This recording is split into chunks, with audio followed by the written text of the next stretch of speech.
Hey everybody, how's it going? Aaron Rift here along with good old JM, Jeff Meacham, for the WrestleMania 31 predictions video. How are you doing today, Mr. Meacham? We don't call WrestleMania 31 though, because Vince doesn't like the numbers anymore. It's too old now. So it's WrestleMania play button. Play button, that's right.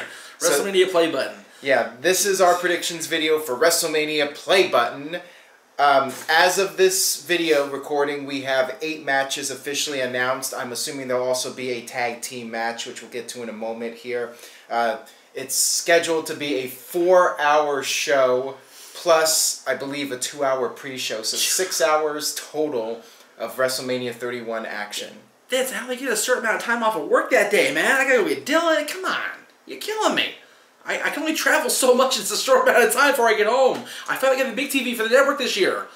Yeah, you'll be watching at the network. Well, you'll be in Santa Clara or San Jose or wherever the hell they're. Yeah, it's in Santa Clara at Levi's Stadium. Levi's Stadium, yes. And home of the Kings Sharks Stadium Series game this year. Go Kings!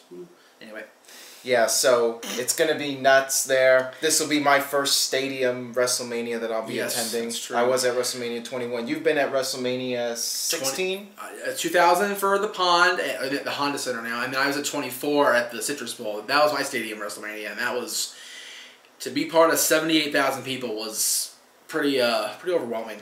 So it'll be cool for you. They got a lot of people in that stadium. Brand new stadium. Brand new stadium. Devil will be happy when the Niners play, you know. So exactly. It'll be fun.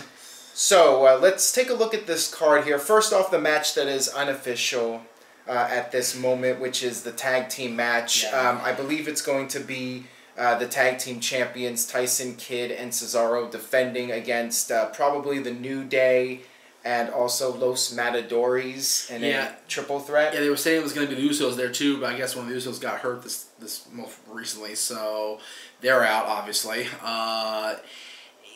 To have a tag title match be a throwaway shows that no matter how far they've gone with the tag division, they're still trailing. They're still not with the tag team division yet because they haven't announced it yet. Right. And we've got, as of this taping, just a few days to go. Yeah. So it's kind of ridiculous. Based on that fact, I can't see the title changing hands. So I think Tyson and Cesaro are going to retain. Exactly. Because of the fact that it's a throwaway match, I do not see a title change either. So I fully expect Tyson and Cesaro to retain.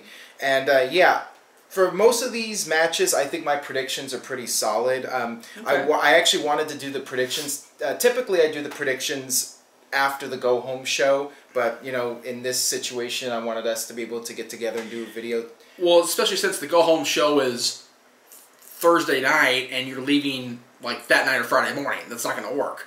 So, you know. Well, the SmackDown usually isn't anything important. I think they just tape the matches after Raw, and it's not going to be anything significant. It's just a clip show. Really, the go-home show is Raw. It's Raw. Even still, Monday you're leaving Friday. It's not even much time to get together. So. Yeah, so, you know, this was our best opportunity to do this. But like I said, my predictions overall are pretty solid. I don't think I'm going to really change my predictions after the go-home show. I mean, it is possible, but I doubt it. That's what Twitter's for, kids. Yeah. So anyways, let's get started here. Let's start off with the Andre the Giant Battle Royal, the second annual match. Yeah, you know, I really wanted to believe last year when they had the Immortal Hulk Hogan announce this match for the first time it was going to mean something. And then Cesaro got completely just trounced last year, leading up to him and Kidd winning the tag titles earlier this year. So for me, this match, you know, it's for a big trophy shaped like Andre the Giant, and that's really what it is. And it's not that big a deal to me personally. And I've always loved Andre. I like most of the people in this match, but it's just a matter of it's like the tag title match. It's very much a throwaway, despite being a headline match. Yeah, and for me personally, I thought it was better just to have that Andre the Giant Battle Royal be part of WrestleMania 30 to celebrate 30 years of WrestleMania. The fact that they're doing it again, it really waters down the whole thing, and especially the fact that Cesaro really went nowhere after that, and only the past month or so, he's had some kind of momentum again. Yeah, ever since Fastlane, he and the Kidd won the tag title. So yeah, and you got Miz in there, you've got Miz Dow, you've got Axel, who's on his Royal Rumble Axelmania streak, whatever. You've got Big Show and Kane in there. You've got Ryback, Fandango, Adam Rose, Zack Ryder, Jack Swagger. basically everybody doesn't have anything else to do then. Yeah, it's essentially a match designed to get as many people on the WrestleMania card as possible, so everybody can have their WrestleMania moment. Everybody gets their WrestleMania payday. You know? Zack Ryder gets his being thrown out in 5 minutes moment. If that, yeah, if that. 2 minutes. You were talking to me earlier about who you think was going to win, and I will agree with you, but I also have a feeling, I don't know why, that they're going to take this whole Miz thing and work it into the Battle Royal and have Mizdow eliminate Miz en route to winning the thing overall. Yeah, I definitely see Mizdow eliminating Miz, that being part of the match and that being a major So storyline. it's either going to be Damian Mizdow, I think, winning the whole thing just to see what they can do with him now that they've got him away from Miz finally, or like you told me your prediction, I'll go and let you. Yeah, but I very well could see Mizdow eliminating Miz, and then Miz gets angry and gets back in the ring and throws out Mizdow, and then Ryback just wins the whole thing in the end. Which I think is a stupid rule. Once you get eliminated, you should not be allowed back in the ring. Yeah. And I think that's stupid. That happens in every WrestleMania Battle Royal, every Battle Royal period. It's like, no, once you're gone, get the fuck out. The build-up for this match has been really lame, too. I mean, on Raw, we had Big Show and Kane just throwing out everybody, so essentially making it clear that it's a jobber Battle Royal, and nobody is really important in this match. They should have done a Legends Battle Royal. And wasn't the Big Show so upset back in 2000 when The Rock called everybody in the Rumble a jobber? Yeah. And now he made everybody else look like a jobber on Raw. Exactly. So he's a hypocrite. Yeah, I'm kind of sad that they haven't done like another gimmick Battle Royal or a Legends Battle Royal. You know, the problem is those guys that were old in 2001 are now like ancient. Well, yeah. So you can't have those guys. But, you know, and the other guys, you know, that they would bring back, a lot of them aren't really in shape compared to how the Legends were back in 2001. So it's a matter of picking and choosing who you want. I mean, you know, you're not going to throw Hogan in there. You're not going to throw Flair in there anymore. Right. So yeah, it's just a matter of getting, I mean, back in 2001, the names they had were gimmicky, but they were still like huge stars for the most part. There's not a whole lot of huge star gimmicks left to throw in a Legends Battle Royal anymore that are really viable for a Battle Royal type match. Right. Like there were 15 years ago. Yeah. All right, so let's move on here to the main card, and this is another multi-man match. This is the ladder match for the IC title. Bad News Barrett defending against R-Truth, against Dean Ambrose, against Luke Harper, against Dolph Ziggler, Stardust, and of course, the yes man himself, the turd, Daniel Bryan. Yeah, that was not very cool of them to call him a turd, but whatever. Yeah. I'm kind of torn about this one. I want to pick Bryan only because, first of all, I read on your wonderful site, NoDQ.com, by the way, about they want to put the belts on Bryan and Cena to elevate in case they keep Lesnar around. But also, those of us that went to PWG and Ring of Honor back when they were both still fledgling companies appreciate how good Bryan Danielson really is. And we want to see him succeed. And we wanted him to be in the main event this year. And he's not going to be. And also, I'm worried about his safety because he comes off a serious, like, career-threatening neck injury. Let's put him in a ladder match. Yeah. Let's see how much he can get himself fucked up. You know he's going to go all out in this match. And is it really... I mean, it's WrestleMania. WrestleMania play button, I understand that. But is it really worth the risk? Assuming you just came off neck injury. But if anybody's going to win this and take the Intercontinental title to the next level, more than Barrett already has by coveting it so... I gotta go with Bryan. Yeah, I mean, I think Daniel Bryan is my top pick. I mean, the fact that people are thinking he's being downgraded by going into the IC title match, to me, Daniel Bryan's still one of the top stars in the company. I think WWE is going to have him win and say, hey, we're not burying the guy, we're actually elevating the IC title. I was just going to say, it doesn't bury Bryan, it upgrades the title. And, you know, WWE can also say, hey, look, we put the IC title on Bryan, we're putting the US title on Cena, we're elevating these titles and you know, making them main event titles again, especially if Brock Lesnar sticks around. Yeah. And there's 2 points to think about there. Number one, you know, how many Triple H TVs has he said the man doesn't make the title makes the man, or vice versa? This is very much the men making the title again, number one. Number two, you know, how much faith do they have in Bryan to elevate the title, where they're going to say, hey, you know, let's make this whole big fervor about the Intercontinental Championship. Everyone wants a piece of it. And let's put it on the guy that we didn't have faith in 2 years ago. Yeah. And let's see what he does with it. Yeah. I could also see Dean Ambrose as a dark horse to win this one as well. You know, pretty much anybody in this match but Luke Harper can win this match. I'm just saying. R-Truth, really? You know what? Hey, he's had the belt most of the month. Yeah, I think the crowd would not be happy with that. I'm just saying. Hey, stranger things. The crowd would be happy with Bryan winning. I think they would still be happy with Ambrose or Ziggler winning. I think they'd be happy with Barrett retaining because people seem to like Barrett. Yeah, but I do. To me, Barrett has been portrayed so poorly as IC champion. I don't know. Well, especially having the belt stolen from him every damn week. I think it's time for it to go with somebody else at this point. I mean, the IC title really needs something in order to have more prestige. Like I said, I think that's something as Daniel Bryan. I keep wanting to say Bryan Danielson because I hate the slave name thing, but you know, yeah. I'm going with Bryan. Okay, moving on here to the Divas Tag Team match: AJ Lee and Paige versus the Bella Twins. Give Divas a chance.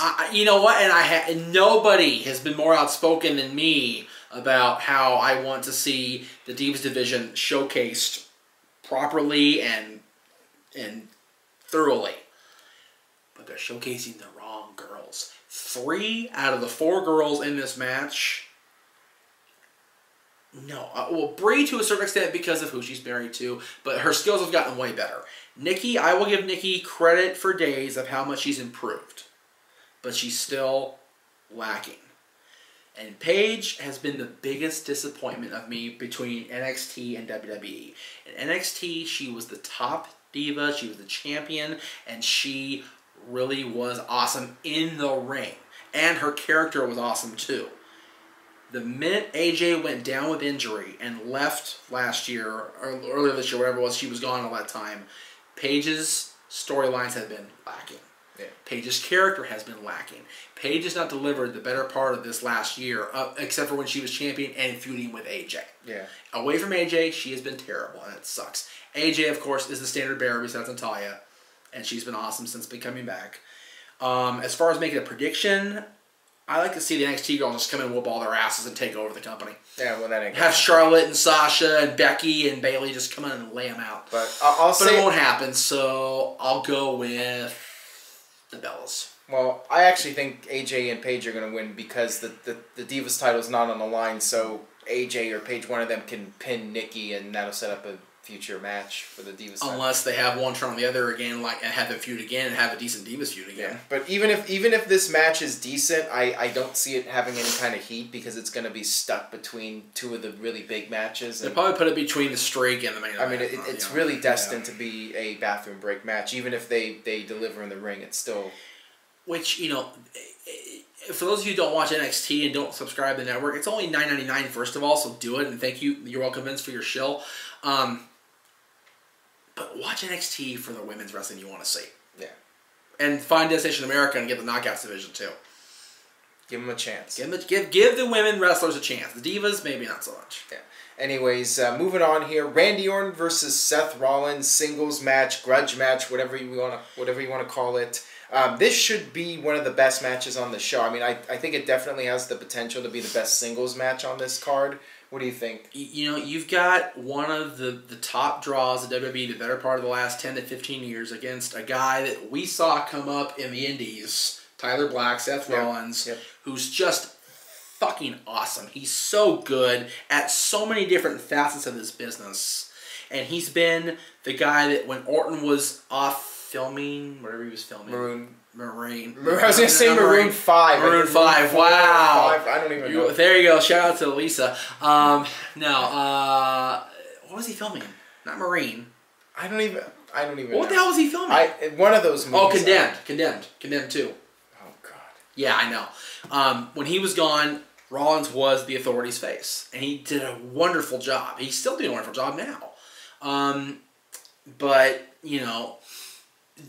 In a perfect world, Rollins goes over, but looking back at what we're going to see later in the card, maybe Rollins loses. So we think he's shot for the night, he's done, and in the main event, here he comes back. Yeah. Well, look at the pattern in previous years. Right before the Money in the Bank winner gets the title, he kind of goes on a little bit of a losing streak. Now, Rollins has actually been portrayed very well with the Money in the Bank briefcase. But I could definitely see Seth Rollins losing this match and then either cashing in at the end of WrestleMania or on Raw the next night. But we'll get to more of that in a few minutes. Yes. But I think because of the fact that it's getting close to Rollins cashing in, I think Orton's going to get the win here. And then agreed. When Rollins cashes in, I think he'll cash in successfully and win the title. You can always do Randy Orton versus Rollins for the title. That'd be awesome.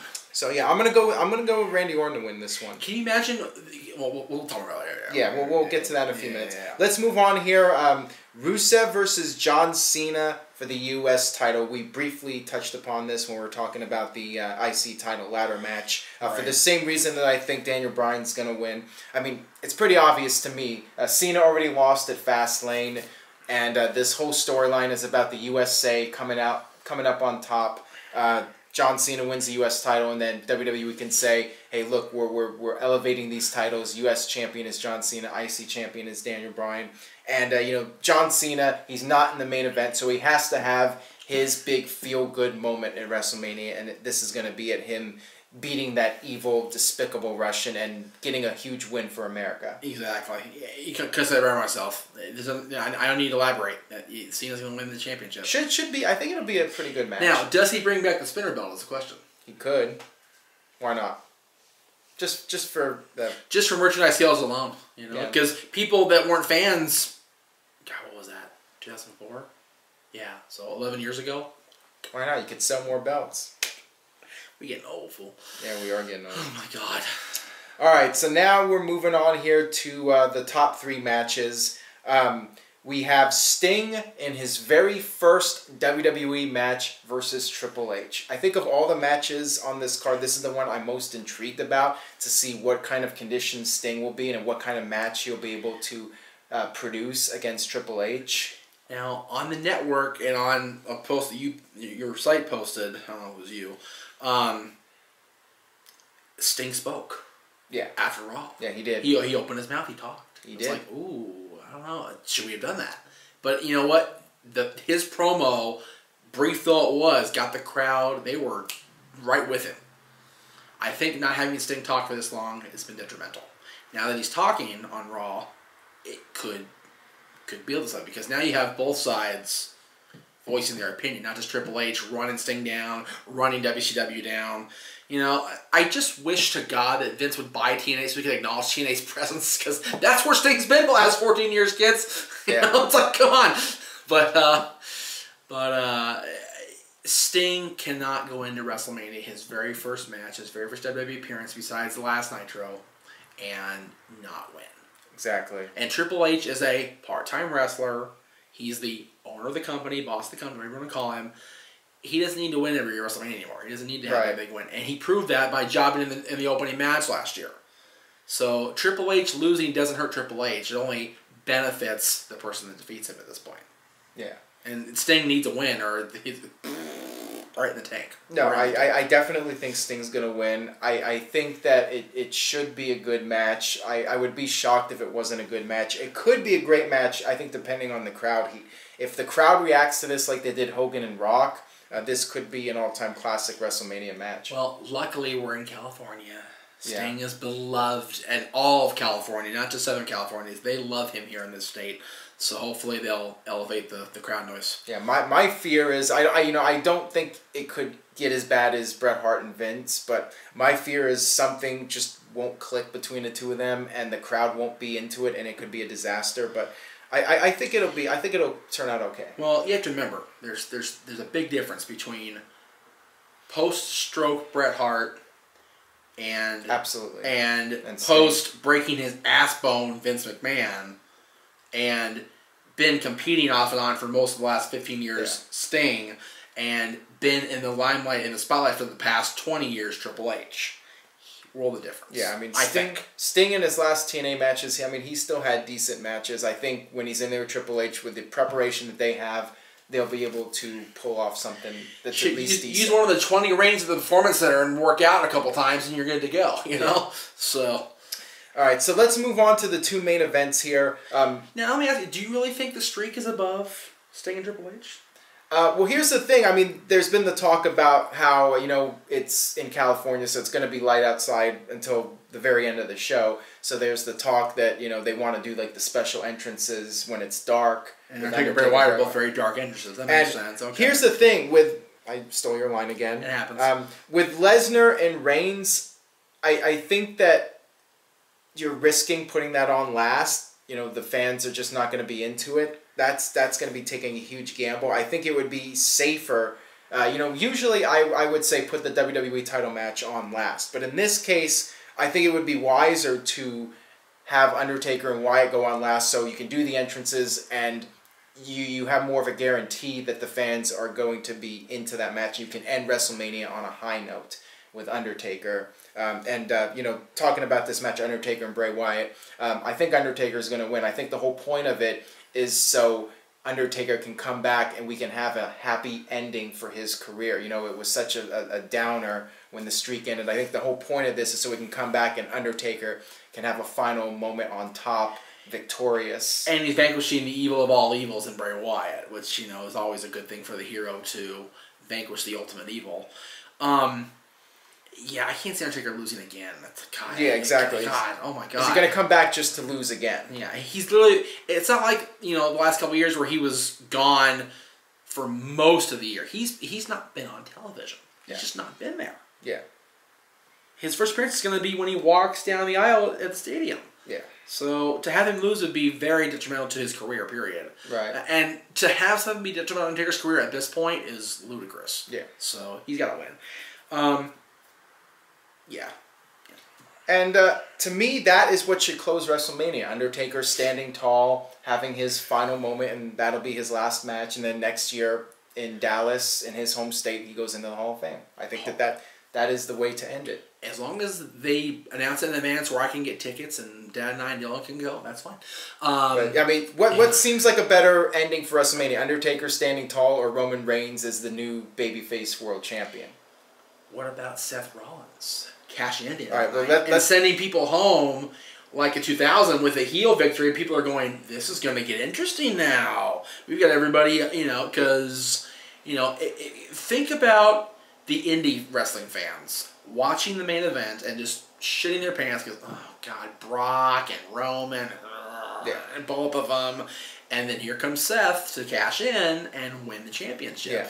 I, as an indie fan, would be intrigued by that, personally. Yeah. Well, okay. Here are the possible outcomes for the main event, the WWE title match, Roman Reigns versus Brock Lesnar. The most obvious one to me is the one that people aren't going to like, which is Roman Reigns defeating Brock Lesnar clean as a babyface and becomes a new face of the company. No Money in the Bank cash-in. To me, I mean, 6 months ago, I would have said that that's the best idea, the best way to go, so you can establish your new top babyface and Roman Reigns, you know, get something out of beating the guy that ended Undertaker's streak. But now, with how everything has gone down the past couple months, this Roman Reigns babyface run hasn't set the world on fire. Yeah. Yeah, so I'm looking at other possibilities here. I'm looking at possibly, as you mentioned, Roman Reigns winning as a babyface, and then Seth Rollins cashes in on him and wins the title. That could happen. That's definitely a possibility.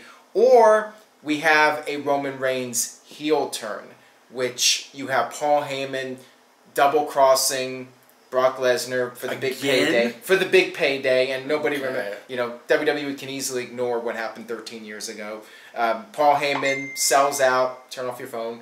Paul Heyman, he turns on Brock Lesnar, sides with Roman Reigns, shakes his hand, and then the next night on Raw, you can have Paul Heyman and Roman Reigns come out together. Brock Lesnar comes out, he's furious, he beats the crap out of Roman Reigns, and then bam, Seth Rollins comes out and cashes Money in the Bank on Raw and wins the title and gets this huge reaction, and it would be an epic moment. That's something you can do. Also, another option, which there's a lot of speculation about it, is Brock Lesnar actually defeating Roman Reigns to retain the title, and the next night on Raw, Seth Rollins cashes it in on Brock Lesnar. Brock. You know, but is Brock contracted for the night after WrestleMania? Yeah, but okay. there's you know, talk that he's going to sign a new deal and stay with the company. And, you know, if Cena and Bryan are winning the IC and US titles respectively, you know, that could be a justification for having Brock Lesnar stay as the part-time champion for another couple months or whatever. Well, I personally would like to see that go down. I wanted so bad to like Roman Reigns. I really did. And a year ago when it was him and Batista, I wanted him to beat Batista in the Rumble. I wanted Roman to go and win and go on a Mania. And of course, we didn't get that. We got Batista, but, you know, we got Bryan at the end, so it was good. But now it's just... It feels forced, way too forced. Exactly. I don't think it should happen. I am one of the very few, and I don't know if you're in this group or not, I don't mind the WWE Champion not being there every week. It reminds me very much of our childhood when Hogan was there once a month, and then the Intercontinental Champion and the Tag Champions and the Women's Champion carried the load. Brock Lesnar is something special. I mean, he is. You gotta admit that. I may not like Brock, but he is a special attraction. He always has been. Yeah. And the fact that they're treating him like that now says something that maybe they should have done that 10 years ago and kept him in the ring, you know? Not let him get away. Right. But then again, he would have gone to UFC and proved he is a true badass outside of the WWE world. You know? So, for me, my prediction is the one we don't want. Roman winning outright. Yeah. And walking out of Mania as the champion. Yeah. Well, I hate that. Yeah, here's what I think. With Brock Lesnar, he could retain the title, but the thing is, who's going to beat him? I mean, are they going to go with Bryan after all this? After all this time they've invested in Roman Reigns, are they really going to have Brock win the title and then at SummerSlam Bryan beats Brock Lesnar? To me, that just seems very, very counterproductive. They've gone this far with Roman Reigns. I think they should just go with him as the champion. For me personally, if it was my call, I would go with the heel turn. I would go Paul Heyman turning on Brock and joining up with Roman Reigns and make Roman Reigns the top heel champion in the company. Let him blow off his steam on Raw, just totally rip into those fans the next night on Raw. Just be a full-fledged heel. And let the top babyface mid-card champions, Cena and Bryan, chase him. Yeah, why not? That's how it used to be. The U.S. champion was the #1 contender for the world title. That's how, and same with the IC. It always no matter. Because you can get Cena versus heel Reigns, you can get Bryan versus heel Reigns, you get Orton versus heel Reigns. You can even turn Seth Rollins and have a babyface Seth. Enough people like Seth Rollins anyway. You know? It just makes logical sense. You can have so many. You have the babyface side in WWE is so strong right now. The heel side is really weak, besides Brock Lesnar. I mean, you've got Brock, and then you got everybody else. Yeah. Roman Reigns is the top heel. He could have a long run against all the top baby faces over the next year. He could. You're right. To me, that makes the most sense, but I think WWE's stubborn. They just put out that new T-shirt, I Can, I Will. Well, they can make that as a heel, too. It's like, I can do what I want. I will do what I want. I mean, I have this feeling it's just going to be the predictable ending. Roman Reigns beats Brock Lesnar clean, and they're going to just continue to go with Roman Reigns as the babyface champion. Well, the good part is it's only $10, if it is. Yeah. For us, anyway. But either for way, you, not so much, but, you know. Either way, more scenarios point to Roman Reigns winning, so Roman is my pick to win, whether he's a heel or face, whatever. Yes, agreed. All right, so that'll do it for the WrestleMania 31 predictions. Thank you for being on today, Mr. Meacham. Want to get the plugs out real quick. NoDQ.com, live coverage. I will be there covering the event, covering the Hall of Fame, Raw, and WrestleMania 31, of course. Follow me, twitter.com/NoDQ, DOTCOM. Follow Jeff on twitter.com/ _ Jeff Meacham. Right. Remember, Jeff Meacham's the actor, _ Jeff Meacham's the wrestler guy. And I'll be, I'm going to sell it out there now, I'll be on NoDQForums.com moderating everything because, you know, you guys are just troublemakers, a whole lot of you, So if you want to discuss WrestleMania 31 weekend activities, go to NoDQForums.com for that. Right. And you can interact with Jeff Meacham. You can interact with a lot of interesting wrestling fans from around the world. All over the world. And go to ProWrestlingTees.com to pick up an official NoDQ.com t-shirt or NoDQ video t-shirt. Jeff Meacham's going to be getting one soon. I am. That's a true story. I got my sweatshirt on because I'm wearing my work shirt. I can't show my work shirt on TV. So yeah. And internet video, whatever you want to call it. Yes. And then YouTube.com/NoDQCW. Subscribe if you haven't already. And I will see you guys next time for NoDQ video. Thanks for watching.